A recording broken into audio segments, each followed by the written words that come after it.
Hey, what's up guys, Jacob here, and in today's video I'm going to be talking to you guys about a music video that I shot for two amazing artists, Flaco Loco and Loco Ink, and their new single, Momento.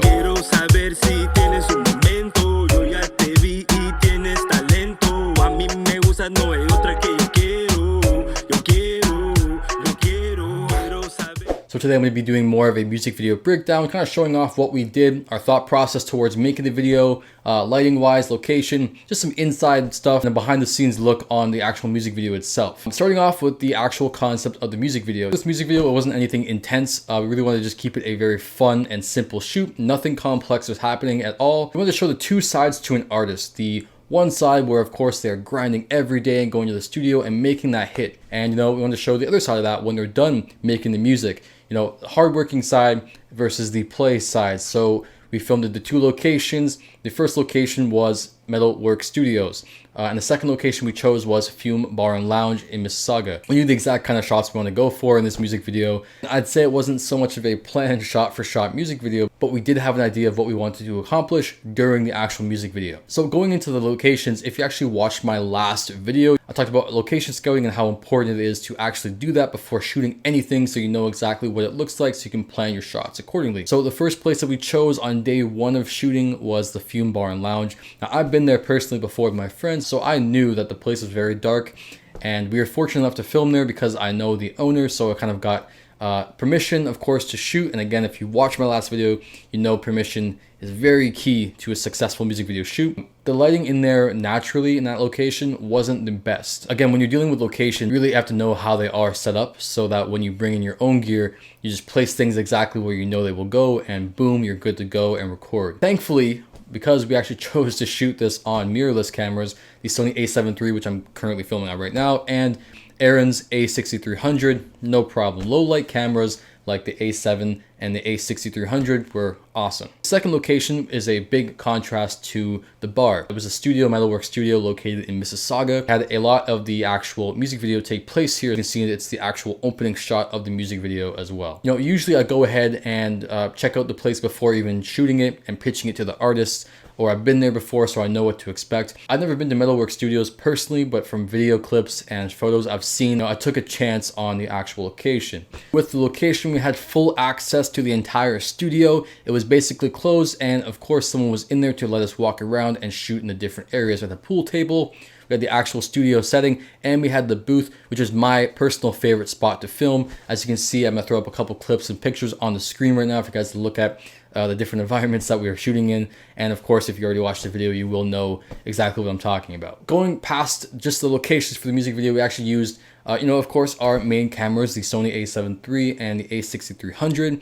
We pretty much rigged up our cameras like we usually would for handheld. This video was entirely shot on handheld rigs, even though in the first day at Fume, I brought my gimbal. I have a really bad habit of always bringing my gimbal everywhere I go, even though I know for a fact I probably won't be using the gimbal. It just, honestly, it makes it a lot easier by just doing handheld. So we pretty much rig up our cameras with a small rig cage, a side handle, 15mm rods. I personally put a counterweight on the back of my rig. For this one, Aaron also had his camera rigged up as well. He used a battery bank on the back, same kind of setup, monitor on the top like mine, and side handle, same thing. It just allows us to actually utilize handheld movements a lot better. And I have a video again talking about handheld and the importance of it and building a rig yourself. So going a little bit more in depth on the gear that we use, it's actually using a different set of lenses that I normally wouldn't shoot. And if you watch the video versus my last videos, there's a major difference, and that's because we use Contax Zeiss vintage lenses that were rehoused.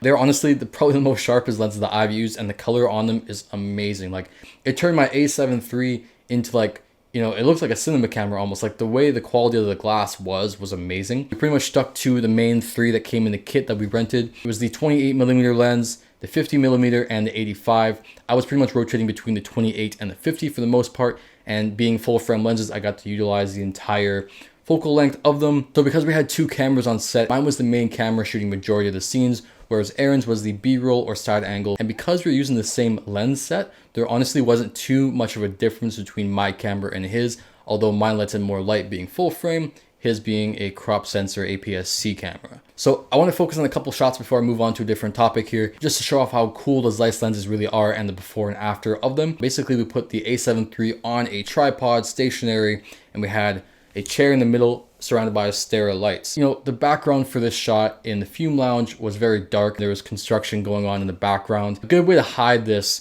was to put the lights all the way around the chair in a fashion that kind of covers the entire frame. For this tripod shot, one of the key features you can kind of see in the shot, I'm not sure, I'm going to pause it here and put it on the screen, is there's like this X thing going on in the stereo lights.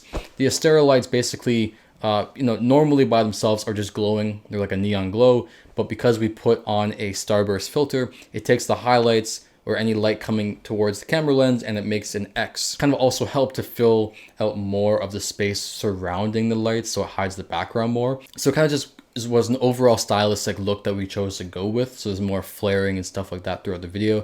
So it's not just your standard lights shining in the screen. And of course, in post, we did all the zooming. So that zooming you're seeing in the screen basically was me in Premiere Pro adding keyframes from, you know, start to finish of the clip duration. We also want to do a different shot with that. So instead of just doing the starburst filter, we took off the starburst filter and put on the Prism Lens Effects Kaleidoscope filter. Now, this is probably my favorite lens filter to use. I've been using it for a couple of my shoots. Very nice filter. Honestly, I can say that this makes your video pop out and stand out a lot more than traditional videos would. You basically have the center point in focus and you have that as the main source of what you're seeing, and the outsides of it are duplicating each other from the middle. Going outwards, there's creating more clones of each other, like a kaleidoscope. Another shot I really want to take a look at is a bar scene that we filmed with Loco Ink. So in this song, there's actually about, you know, 2 parts.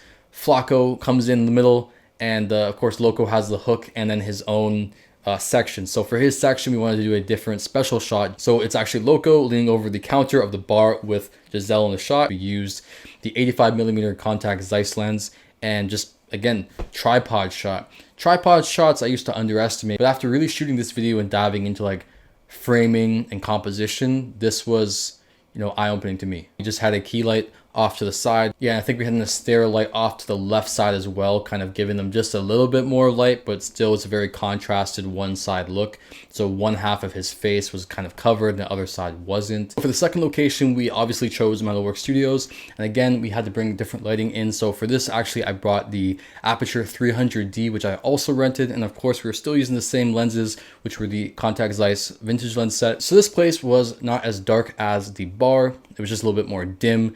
Still had some natural light coming in, of course, through the lobby. And it goes from them walking in the front door and cuts to the scene of them walking in the corridors.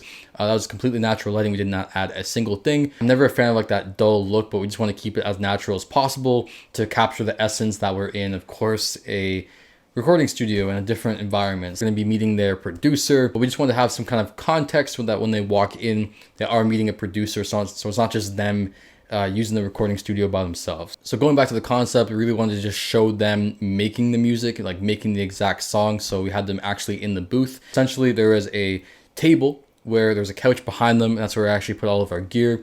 I just set up my tripod and shot directly down the line into the actual booth. The booth was really dark. We couldn't just have them standing there, and there was really no proper overhead lighting.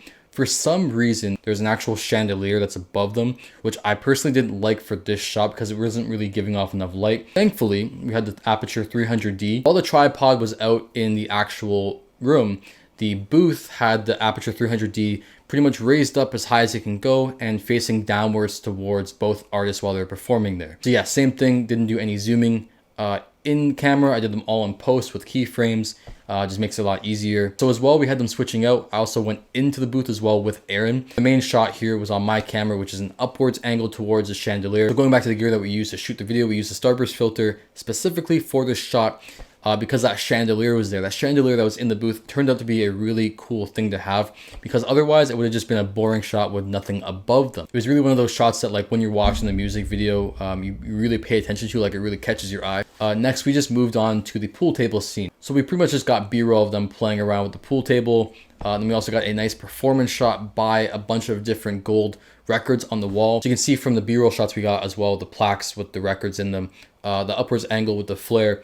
really turned out well, added another cool stylistic feature to the video itself. All in all though, we just want to keep this video very simple and very fun, using a lot of shots of dancing, the girl smiling, dope looking colors, and just keep it very energetic, the entire music video. We didn't want to do too much where, you know, it's overbearing and it kind of gets tiresome after a while. This video, to me personally, is a fun one to watch over and over again, and it's definitely one of my favorites I've filmed in 2020 so far. All right guys, that pretty much wraps up the music video breakdown for today. Thank you guys so much for watching. I appreciate every single one of you guys who have taken your time out to watch my videos. If you liked today's video, please leave a thumbs up, comment down below what you think, and of course subscribe to my YouTube channel for more videos. Again, thank you guys for watching.